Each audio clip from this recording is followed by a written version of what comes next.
My name is Nolan Erck. I'm going to chat with you about my life as a freelance web developer. I run South of Shasta Consulting. I've been doing that for about the last 14 years. We build various web and mobile applications for different clients.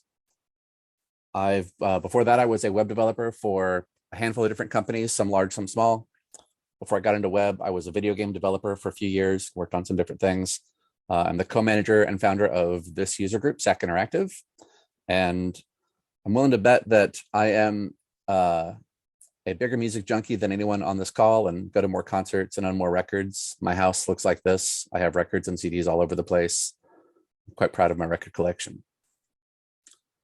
So what is South of Shasta? That's my developer consultancy that I've been running for, like I said, about 13, 14 years now. We build web and mobile applications for a variety of different clients. And we also teach classes on various technologies, usually like those 2, 3, 4-day boot camps that you'll see at different training outfits across different parts of the US. I do similar things and actually work with some of those training outfits as well. Sometimes it's just me doing the consulting work. Other times I will bring on reputable consultants for bigger projects that require more than just me to work on those things. So you want to be a consultant too, or a freelancer? Is that because you love writing code and maybe you just don't want to deal with those boring meetings anymore? You don't want to have to deal with like project managers and status calls and all the other stuff that comes with the typical day job. Maybe you don't like sending emails to customers, and if you have to do a lot of that at your current job, that just kind of bugs you. So if your dream job sounds like something where you can just like write a lot of code and not have to deal with, the boring meetings with the customers, then the big news I have for you about freelancing is it's probably not going to be the right fit for what you're looking to do. Seriously. And here's, we're going to get into a little bit of why that is the case here in this presentation. So first, I'll tell you about how I got started in consulting. Like I mentioned, I worked at a couple of game studios and .coms for a few years, as well as a couple more traditional brick and mortar companies. So I was able to sort of cut my teeth on several different types of projects and technology stacks. I got offered a job after doing that to be the project lead for a small startup in the semiconductor industry, and I led a small team of software developers there for about a year and a half. And after that project ended, I realized I really liked that environment. It was a small team. It meant working from home a lot of the time. It also meant actually making a difference. The CTO would take my advice. I didn't feel like just a cog in a wheel, which is how I felt when I worked for the bigger companies. So when that ended, I realized that I really enjoyed those dynamics a lot better than just being a traditional mid-level software developer somewhere. So I put a few emails out to my colleagues saying I was looking for consulting work. And then I just started saying yes to basically everything that came my way. And I do mean pretty much everything. When somebody called and said, do you want to work on a C# app and learn American Sign Language? I said yes. Somebody called and said, want to work on these cold fusion apps for me? I said yes. That's also how I got introduced into teaching the 1- and 2-day intro to programming workshops. A colleague that I sent an email to put me in touch with the training company, and I started teaching the intro programming classes, and things sort of branched out from there. And I just sort of continued saying yes to everything that came my way for a while. And as doing that, I learned that figuring it out is kind of a big part of doing the freelance consulting business. This is really where being a senior developer makes the consulting work easier. In my opinion, good senior developers don't necessarily know all the answers, but they know where to get the answers. They can learn new technologies and concepts pretty quickly, and they can explain those technologies well to a lesser experienced or a non-technical person. Clients will sometimes ask, what did I pay for this week? When you send them an invoice with the line items of all the things you did, sometimes you need to be able to explain what's on that invoice as well in terms that a non-technical person will understand. Not all developers can do that. Often developers will think, well, I've been writing code for 20 years. That's not the same skill, though, as being able to explain a concept to a non-technical person. Not everyone can do both. It's just not how many years you've been writing code. Communication and team collaboration skills and project management and things like that also get factored into being able to be a good consultant. If you've been writing code for 10 years, that's cool, but have you been writing the same level of code for 10 years, or have you been learning new things along the way? If you haven't really been keeping up with the latest trends and technologies and learning more senior design patterns and architectures and things like that, I'd argue that you don't really have 10 years of experience. You have 1 year of experience 10 times over. So you just want to be honest with yourself about your abilities and where you're at in your career before jumping into being a consultant, so you don't end up getting stuck in kind of a bad situation and not enjoying what you're doing. Kind of related to that, let's go over some common misconceptions about freelancing. I hear this one a lot. I just want to write code and never have to deal with the boring stuff, like we mentioned a little bit earlier in the slide deck.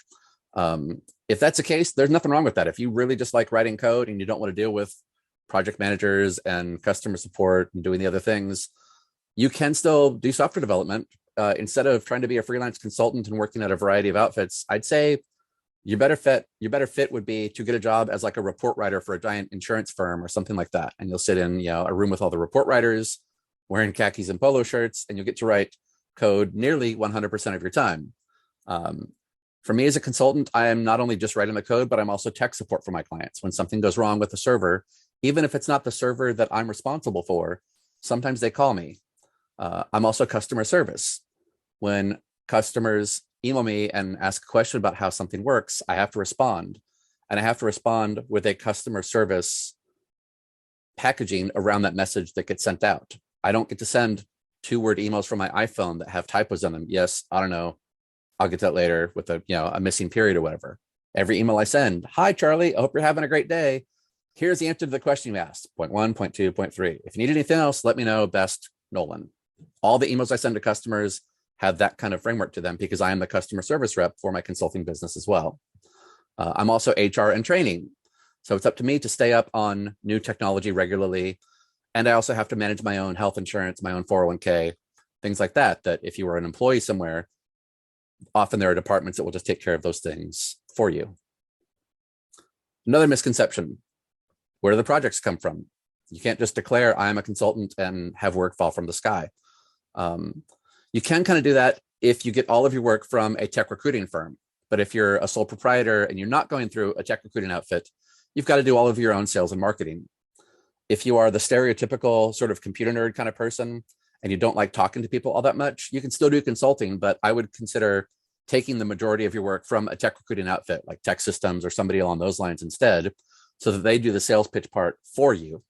You make a little bit of a lower hourly rate because the tech recruiting firm, the recruiting firm will take a cut off the top, but there's some other perks that go along with it. Like some of them have health benefits packages if you need health insurance and that sort of thing.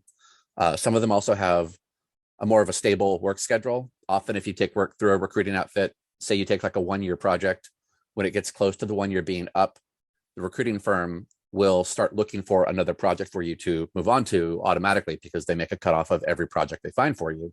So there's some extra hoops to jump through with the recruiting outfit, but they might be worth the trade-off depending on your situation. And if you just don't like, doing the extra sales and marketing end of consulting kind of things. Before you work on a project for anybody, rule number 1, everybody signs a contract. Your grandma, your uncle, your college roommate, your best friend since junior high, your girlfriend, I don't care who it is. If you're building a 1-page website or if you're building the great big giant .com app that's supposed to take down Facebook, everybody signs a contract first. No matter how big or small the project is, put it in writing before you do anything. I did a project for my uncle's small construction company several years ago. Before we built the brochureware website, it had 5 pages on it. We signed a contract.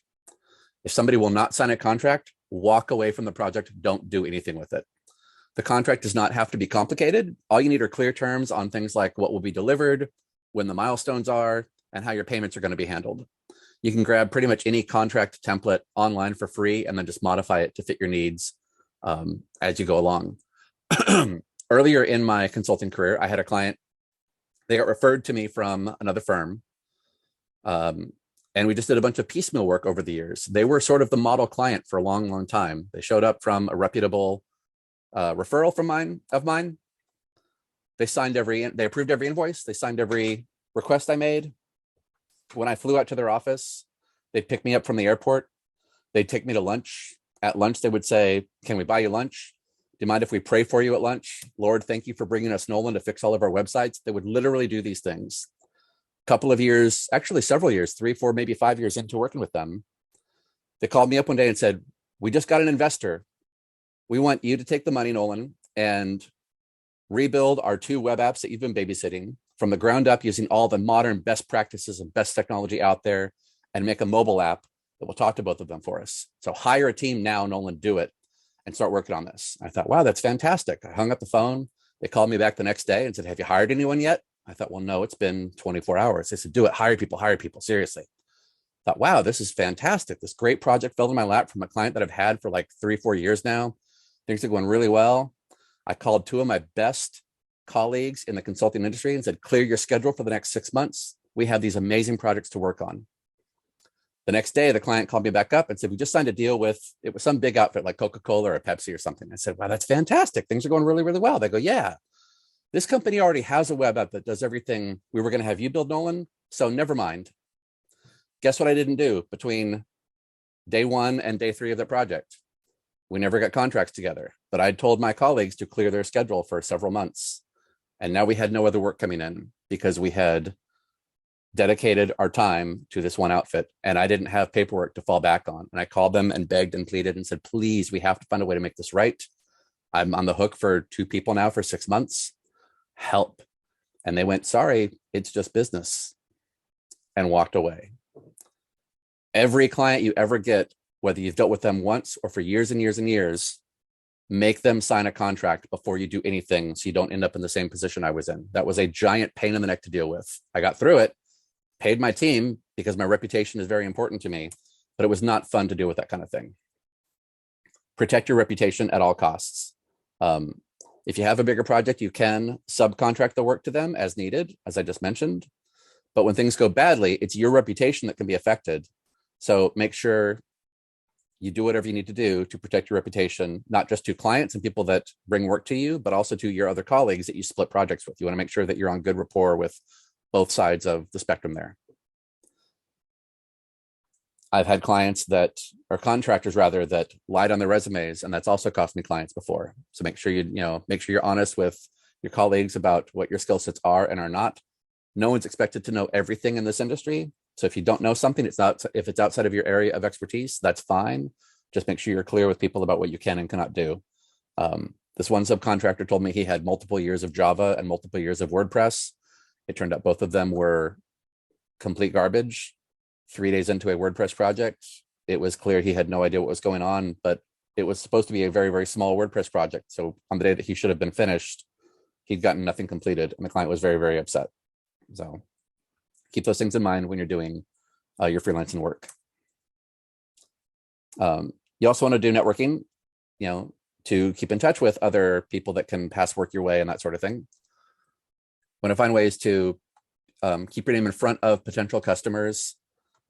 Good ways to do that: set up a blog website, contribute to open source, write documentation for some of that open source stuff, set up a Twitter account, reshare articles on LinkedIn, anything you can do basically to stay visible as a go-to expert for whatever the field is that you're in. If you want to write Vue.js code and be a Vue.js freelancer, periodically, write a blog post about how to do something in Vue, share Vue.js related things on your LinkedIn page, whatever works for you.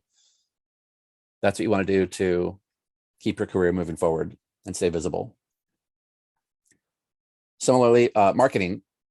You want to find a way to reach out to previous and potential customers and make sure they become repeat customers that come back with work for you over and over again so you can stay busy. That's how you bring your income in. Every year I do what I call a holiday marketing project so that I have something to send out to my colleagues and friends, basically anyone that might think of me for a web app, people that I speak at conferences with, people I've taught classes with, former clients, current clients, people I just know and like in whatever capacity of life and business that I've dealt with them in. Every year a thing goes out in just something small too, whatever you do. It doesn't have to be, a Rolex to every client on your list. Something memorable is better. Memorable and inexpensive is better than something that's not going to add you any value for keeping in contact with people. You just want to be on the radar regularly so that they think of you when a potential project might show up. Similarly, you want to be aware of what's on your social media. So just like when companies go to hire a new employee, customers will also look up potential consultants on things like Google, and they'll see what pops up about you from whatever websites Google returns. They'll look up your Facebook and your Instagram and see if you have a bunch of drunken photos of you publicly visible on there. They'll look up your Twitter and your LinkedIn accounts and see if you're very political on there or otherwise divisive about sensitive topics in public. They'll also look you up on GitHub to see if you've done anything that customers can maybe use via open source. They'll look to see if you've contributed to any other projects. And similarly, tech recruiters will look at your GitHub profile to see how many green squares you have. I've actually heard recruiters say that before. And if they see somebody with a lot of green squares, they will think that person is a more knowledgeable and more experienced developer than someone who does not have as many green squares across the summary page on their GitHub profile. So that might be another way to keep yourself visible to tech recruiters to try to find freelancing work from those agencies. You're under no obligations to add clients to all of your social media accounts. Facebook has a thing called friend lists that you can use to make filtering specific types of posts so that they're invisible to certain audiences on your page. It makes them really, really easy to do that. I use this feature a lot. It can be kind of time consuming to sort of monitor your social media to that degree, but it can also be a good way to find new business by having some of your colleagues on your social media as well. It's an easy way to stay in front of your contacts and colleagues periodically by posting a picture of your kid or your favorite Pearl Jam song, or just a link to some talk you gave at a conference or whatever. Taxes. This is mostly specific to folks in the US. If anyone's watching this that doesn't live there, you can kind of ignore it. Step one, set aside 30 to 35% of every dollar you make. I just have a separate savings account that it goes in so that I know that this money is dedicated over here for taxes, and then I'm not tempted to touch it or accidentally touching it for billing purposes or something else either. Step two, hire a good accountant. Your days of the 1040 easy form are sort of done. Keep all your receipts and track all your miles. You can write off stuff like, I only learned this within the last few years. You can write off things as simply as going from your home office to Staples to buy a box of Staples or a box of printer paper or whatever. You cannot write off both mileage and other things related to your car, like an oil change. You have to kind of pick one or the other. But keep all your receipts, track all your miles wherever it is you're going. Health insurance, again, this is sort of US specific. It's expensive and it goes up every year. You can get policies for sole proprietors, just a single person policy from most, if not all, of the major healthcare providers out there, Blue Shield and Kaiser and all that sort of thing. They all usually have various options available for how much your copay can be versus what they do and do not cover per month and that sort of thing. Just pick the one that matches your needs and your budget. There's also the Affordable Care Act that might be an option depending on, again, your needs and your budget, that sort of thing. Just look into those. I'm not a healthcare expert. Do what works best for you. Dental insurance. Dental insurance is downright terrible here in the US. It basically does not exist for sole proprietors. What I've done for a long, long time is just get a credit card with a super low interest rate and deem that credit card your dental insurance plan. Seriously, there hasn't been much else that works better. If you're married, check if your spouse can get dental from their job and take that instead. That's better than the credit card plan. There are some dental insurance plans that you'll find out on the web that say they are single person plans, and that's true. The few I've looked into cost a couple of $100s. The only thing they cover is paying for your yearly cleanings. Yearly cleanings themselves cost a couple of $100s. So all you end up getting from those policies is you pay for your cleaning in advance. And then beyond that, they don't usually cover much of anything. So again, the credit card, or if your spouse can get dental through their work, those have been, in my experience, your best options. A couple of other frequently asked questions about doing this kind of thing. Nolan, will you split a project with me so I can get started on my freelancing career? Honestly, probably not. No offense to anybody. My business is based on reputation. Like I mentioned earlier, protect your reputation at all costs.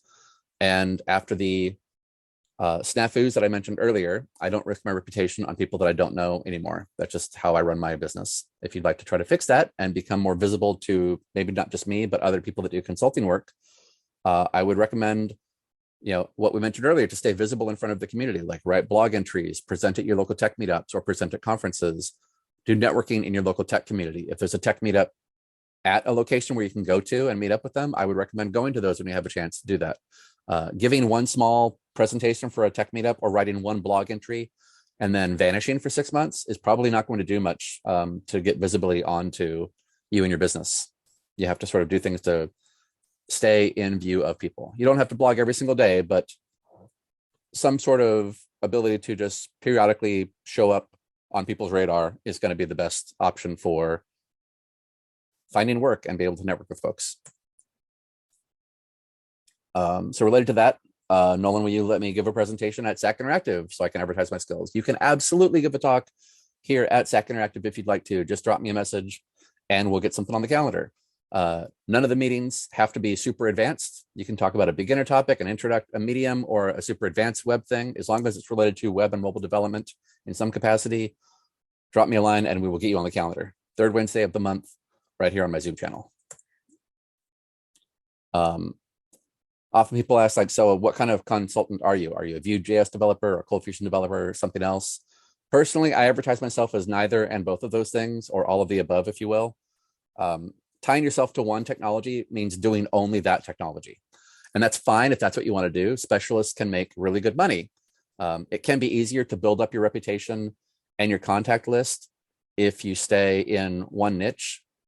But trends in technology come and go pretty quickly sometimes. So even if you are a specialist in something, you still need to keep an eye on what's happening elsewhere, as it might affect your business in the future. Some of that depends on the situation. Like if you've been developing code for a long time, you know that most of the languages out there have a lot of similarities. There are only so many different ways you can make a variable and loop over code and send arguments into a function and that sort of thing. There are some higher level fundamental differences though in languages sometimes, like going from procedural to object-oriented programming. That can be really hard. Going from something into functional programming for the first time, that's a pretty different paradigm. Like reactive programming with observables in Angular, those sorts of things can be bigger paradigm shifts and can take longer and be more mentally challenging. So budget your time in your business accordingly whenever it is you want to learn a new technology and have that be part of your repertoire for your consulting business. Can you be a freelancer while still having a full-time job? Yes, you can, but it's harder. And that's usually where the problems start to arise in my experience. Until you need the consulting work to pay your rent regularly, it will be tough to mentally give it the same priority as your day job. And in my experience, the work produced is visibly different as a result. I've tried this before with a couple of people. I won't do it anymore because often what happens is I'll block off my calendar and I'll say, okay, the developer is going to work on this task on Wednesday. And I'll check in with them on Thursday. And the response I'll get was like, oh man, I wanted to work on that app last night, but after my day job, I forgot my kid had soccer practice, and then I forgot about that, and then I was just so tired. I'll get it to you in a couple of days. A full-time employee would not work that way, and a full-time consultant would not work that way. These are a big part of why I don't split projects with people who already have full-time jobs. Just the priority mentally is very, very different. One thing you can do if you have a full-time job and you want to try to switch to consulting is maybe ask your manager if you can go down to like a 32-hour work week or work 4 days a week. So you have at least a dedicated day to do your consulting work. Does your place of employment have part-time options? Maybe for like new parents or to save expenses during a slow season. You can try to take advantage of that sort of thing, perhaps. Some other tips that are helpful. 40 hours in a work week, that does not mean you'll get 40 billable hours each week on your calendar. Remember, if you're self-employed, you get paid per hour that you're billing your clients to. Typically on a regular work week, I would average about 4 to 5 billable hours per day. That's about the average. Some days you'll be on a roll, you'll just be in the zone and you can write code for 8, 9, 10 hours straight. And other days, your phone's going to ring nonstop. The dog's going to be barking. The doorbell's going to ring like 8 times. You're going to have some server emergency to deal with that you can't really charge people for. And you're not going to get any billable time in. It just kind of varies a little bit. So typically what I would do is try to spec out an average of about 4 or 5 billable hours per day. And that'll be a general good ballpark for what you'll actually be able to do in any given week. So plan accordingly with all of that stuff. Some people will block off like every Friday as like a no customer facing stuff day so they can catch up on email and their billing paperwork and run errands or go to the doctor or whatever on Fridays. And then they just do all their billable stuff Monday through Thursday and try to stack those 4 days as heavily as possible with actually writing code. Don't sleep with your cell phone in your bedroom, or get a second phone line that is 100% for your business. But either way, leave that business line in your office so you're not woken up all night long by customers texting you or calling you with, you know, an issue of some sort. If you're not paying for 24/7 support, don't provide 24/7 support for free. I had a couple clients on the East Coast. I'm in California, so they're already 3 hours ahead of me. This one particular client was an early riser and on the East Coast. My phone would regularly ring at 3 and 4 o'clock a.m. my time, no way am I going to have that laying next to my bed every night. Just leave that in the other into the house, in the office, and go from there. If your first thought on hearing that is, but my phone is also my alarm clock, buy an alarm clock. They're $10. That is an easy problem to solve. Also come up with a business day and stick to it. I generally go with around your typical 9 to 5 is what you want to go for, like 9 to 6, 10 to 4, 8 to 5, 8 to 4, anything in that ballpark is good. But clients want to know that they can reach you at consistent times as if you were any other vendor they do business with, whether you work at home or you have a dedicated office that you drive to for consulting work. They still want to know that you have office hours, that you are reachable. If one of the things about freelancing that appeals to you is the idea of writing code at night, maybe like work for European clients or something instead. You want to try to make sure that you're reachable when your clients are reachable. Like I mentioned before a little bit, figuring it out is a big part of this business. It's pretty rare to know 100% of all the technology on a new to you project. There's going to be something that's unfamiliar, and that's normal. You might hear things like, I don't know how to do the thing the client needs, and I've already started this project. Figure it out. I know that sounds blunt, and it is. This is just how this business works. Have you ever taken your car to the mechanic and heard them say, oh, I don't actually know how to rotate tires? No, you haven't. What would your impression be of a mechanic that did that? Would you go back there for repeat business? Probably not. You can use search engines, Stack Overflow, your local tech meetups like this one, Google Forums, Slack, your personal network of techies, like maybe on your LinkedIn page. There's YouTube videos for a bazillion things out there nowadays, whatever you need. You can also network with reputable consultants that can fill in gaps for you and help on bigger projects, and maybe hire for things later on as well. You also don't want to ever say things to your clients like, oh, I couldn't open that file you sent me because I don't like to use Photoshop, or I don't have Acrobat, or I don't have MS Office, or I don't have some other industry standard tool that just isn't something I like to use. Buy all those tools now, install them all now, save your receipts, and don't make your customers have to jump through hoops that should be no-brainers for you to solve. Figure it out is how we do a lot of things in this business. To use my mechanic analogy again, you would never hear a mechanic say, oh, I didn't have a wrench handy to fit your car, so I couldn't work on your car today. If I was a mechanic and my 45 millimeter socket wrench broke, I'd go buy another 45 millimeter socket wrench and then just solve the problem. So that's kind of how you want to run your consulting business. Figure it out. You want to solve problems for your customers, not create more of them. And something else to keep in mind when you look for new projects too, is sometimes it's just okay to say no and not take a project. Sometimes the project just isn't going to work out. The client demands are maybe unrealistic. Maybe there are schedule commitments on your side or on the client side that are just going to make it too much of a challenge. Sometimes you just have a bad feeling about a client. Trusting your gut goes a long way. And if something just gives you a bad feeling, it's better to say no if you don't think you can deliver than to say yes and then have the project fall apart and be a complete nightmare. I've had a couple of clients over the years that initially they'd call up and say, hey, can you do XYZ, and gave me some specifics about the project. And something about it just didn't feel good. Like, the client might have been too pressed for time, especially if I'm like taking work from a tech agency of some sort. If they've already committed to a date with the client and I wasn't part of that initial meeting. I had one client in particular that tried to do this. They called up and basically said they wanted me to work 12-hour days for 2 weeks straight to meet a deadline that they had already set using a code base I had never worked on before and hadn't even seen. And they were unwilling to move the date. They said they had to fit this, hit this one particular date. There was no room to go up on the hourly rate. There was no room to extend the calendar out and push the deadline out a little bit to give me some breathing room. It was just too many bad things happening all at one time, and all of which were going to look like they were my fault if I took the project on. So I said, you know what, I'm going to pass. Thanks very much. Good luck on figuring that out, though. And that same client came back to me, I don't know, maybe a year later with a different project that was more specced out and more to my liking.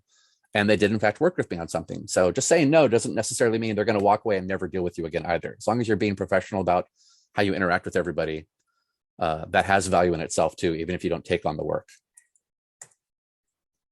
When I first started doing my consulting business, these were 4 books that I read early on They were all tremendously helpful in getting things rolling. Eat That Frog is a really, really short book. You can read it in like a half an hour. It's all about prioritizing things and how to not procrastinate the annoying tasks that you really don't want to do. Like I said before, being a consultant means way more than just writing code.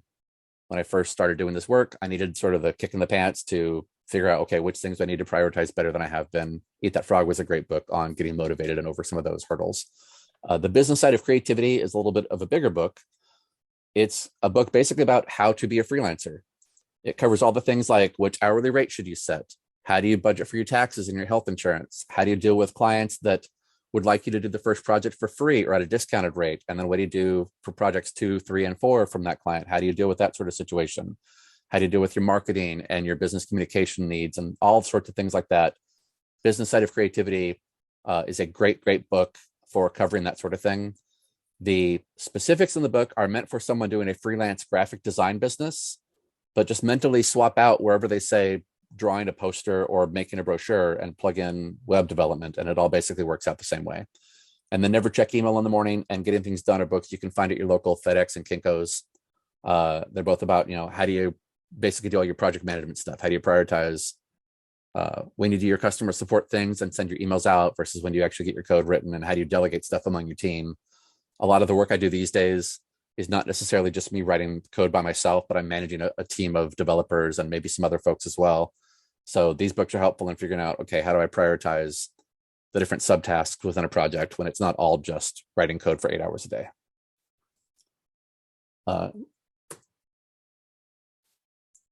And that's the gist of my slides and the general, bits of info I have for everyone on that stuff. You can find me at southofshasta.com. That's my consulting business. I'm also on GitHub as at Nolan Erck, and I'm on Twitter, both for my consulting business, and I have a personal Twitter as well that are up on the screen there. And with that, I'm going to stop sharing the screen and check to see if we have any questions from folks. And if anyone has questions, feel free to just unmute microphone and we'll go ahead and discuss them here among everybody. Hello. I do have a couple of questions that I wrote down. Go for it. If I were to start consultancy, like right now, I am in the beginning of my web development journey, learning everything. We in our boot camp, we have already started getting freelance clients, and I already have 2. Would you say that this would be the beginning? Like, should I dive deep into consultancy right now, even though I only know like JavaScript and only a little bit of that? Would you say, so who has the 2 clients now? You personally? I have the clients, yes. Okay. I would probably start with those 2 and see how it goes, and then maybe make some decisions after you've got a little more known quantities under your belt. Like, I never thought I would be running my own business. It just sort of seemed like the right path to go after I'd been doing development at a bunch of different types of companies over the years. So I don't know, try those 2, try the 2 clients out and see what you think of it, and then maybe assess from there. Okay. And then my second question is just that, should we focus on specializing the tech that we use versus like specializing on an industry? Like, say you want to only like make web apps and applications and websites for restaurants or for salons or something like that, or let's see. Well, for the specific example of restaurants, my experience has been small brick and mortar businesses like your local mom and pop sandwich joint or whatever. Mm-hmm. They generally have very, very little money to spend on websites. So a lot of those places are going to look for quick and dirty solutions, things like a Wix template or a Squarespace template, and they're going to go with that sort of thing. So you could go after restaurants, but it's going to be a lot of churn and burn of just like, you're going to have to crank out templates pretty regularly and find a lot of clients to get on the door to pay your rent, going that route, I think.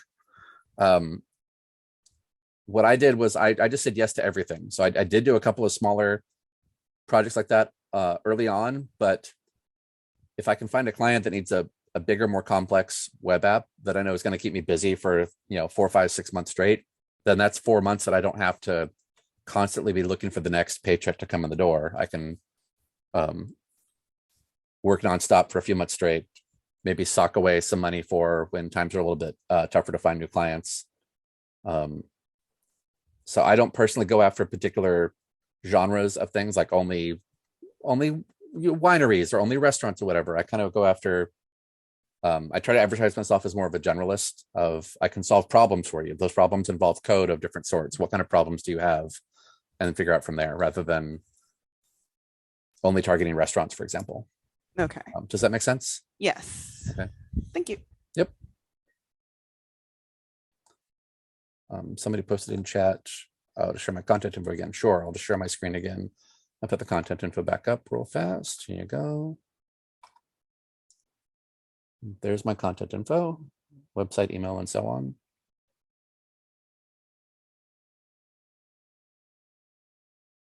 Does anyone have any other questions while we're here? See something else in chat. Oh, just thanks. Okay. You're welcome, Molly. Stop share. Hi, Nolan. Yes. Okay, this is working. Hi, thanks for presenting all that stuff. This is something that I've been interested in for a while, but I haven't done it with strangers. I've only done it with family, friends, people I already knew. And so I had that kind of advantage already with them. My question for you is, how do you, and you don't have to give any real numbers, how do you come up with how much to charge in various situations? That's a good question. So let's see here. When I first started, I think I actually used that book, The Business Side of Creativity. And there were some examples given in that on what rate to charge for different types of projects. I think the sample they give in there is $75 an hour. So that seemed like a pretty decent place to start. And that book actually covers the math on why it's $75 an hour. And you figure when you're a sole proprietor, you have to pay your own taxes. You have to also pay for your own insurance, not just health insurance and dental, but also things like auto insurance. And what's the one I'm thinking of? There's another type of insurance. I'm blanking on the name. Some companies will ask you to pay for it yourself if you go on site to their office. And since you're not an employee, you're a consultant, you have to pay your own insurance for, like, if I break my leg on site at a company office. Workers' comp, thank you. It's been a long day. I have to pay for that myself too. So when you figure all those things out, and you still have to pay rent and groceries and that sort of thing, $75 an hour is about the minimum, depending on what part of the country you're in. Somewhere in that ballpark is sort of the minimum on what you would charge to do stuff. So then if the project is a really, really known quantity, they want a brochureware website. It's 5 pages, static HTML, nothing crazy, stuff I can, whip out with a Photoshop template pretty quickly. Then I could go through and put together a pretty decent estimate on, okay, that'll take me, I'm making up numbers now, 10 hours to build. So 10 hours times 75, $750. So there'd be what I would charge for a flat rate of maybe $750 if they needed a direct quote. That's if I have known quantities up front of exactly what I'm building. Most projects that are anything more complicated than a brochureware website, my experience has been people will sometimes think they have everything spec'd out in advance, but they don't. And you'll come across questions pretty regularly along the way. So what I tell folks, and again, put this in your contract, is we'll say, okay, if the spec is written clearly up front and we all agree that nothing's going to change outside of these parameters, then here's my flat rate. I'll build this website for X dollars. If we have to change anything in here and it's deemed that these are not clear and complete requirements, then we're going to switch to a time and materials project, which is an hourly rate. And then as soon as we realize it's an hourly rate thing, here's the amount I'm going to charge you per hour. And we just go from there until the client tells me to stop working. So okay, thank you. It kind of depends on the project, is the short answer. The more known quantities, the more I can give a known quantity back on how much it'll charge or how much I'll charge.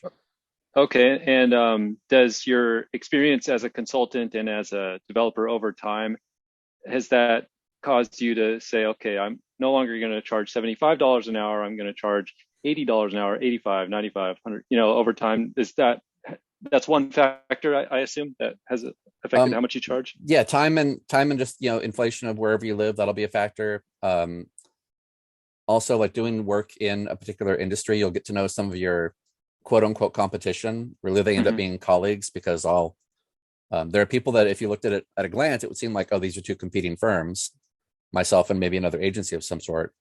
But we'll often swap work back and forth. If I have a I know several consultants that did the same kind of work I do now all across the country. And if I have a bigger project, it's going to take 3 or 4 people to complete on time. I'll sub work to them and say, hey, let's do this. Can I get 20 hours a week from you for the next 2 months or whatever? They go, yes. They'll tell me their hourly rate, at least the hourly rate they're going to charge me. And then I have a rough idea of what they charge when they do work out to other, when they get clients of their own in the door as well. And you'll just be in meetings with your colleagues and things and have an idea of what the going rate is in a particular industry, just based on like talking at conferences and networking with other humans and things. So that'll help you sort of get a gauge on if the industry as a whole is going up or down in an hourly rate, if your skill set is going up or down, and if another firm that is doing similar work, you can kind of figure out what they're charging. Sometimes it's just flat out on the website. You can just look at their website and see, oh, they charge $95 an hour. Okay, well, they're doing the exact same thing I am. I'll try $95 an hour for a couple of months. And if clients are still coming in the door at the same pace and I'm still paying rent, then I guess I can charge $95 an hour now. And if you try to charge $95 and find that you're losing clients to your competition, kind of out of the blue, then maybe try backing your rate down to $85 an hour and see if that's the deciding factor. Usually people will tell you flat out too up front. They'll just say like, I'm sorry, that's more expensive than I thought it was going to be. And they'll try to negotiate with you a little bit on something. So you'll get an idea there as well on if you're charging too much. Okay, thanks a lot. Interesting. Help? Sure. Yeah. Troy had a question here in the chat. Let's see what this is. Other than experience, how do you differentiate yourself from developers in other countries that can afford to go super cheap? That's a good question, Troy. Other than experience, I do a lot of the sales and marketing stuff that I mentioned before too. So I do a lot of speaking at conferences. I write blog posts. I speak on developer podcasts and other, things like that whenever I can. The idea is to make myself marketable as much as possible. Sometimes you're going to run into potential clients though, that they're going to hear your hourly rate. Let's say 75 an hour, just to use that example again. You can say I'm 75 an hour. If the client or potential client responds with, well, I can find somebody in, another country for $10 an hour. Honestly, I just tell them then go do that. I don't know what that person's reputation is like. I don't know what their skill set is like. They might be fantastic and just live in a place where $10 an hour is a great wage. They might be downright terrible and looking to hack your website. I have no way of knowing. I have no problem personally with anyone anywhere on the planet trying to earn an honest day's wage and pay for themselves and their family. That's not an argument I get into with anyone at all. Like, people wherever they live have a right to feed and provide for their families. But if it's cheaper somewhere else and that's the only thing that matters to a client, then have them go there and do that. Like, some people buy all their groceries at Walmart because Walmart is dirt cheap. Other people go to the local mom and pop grocery store where they get better quality produce, even though it costs them more. It just depends on what your main priority is when trying to solve that problem. Is it money, or is it known quantities of how good the quality work will be?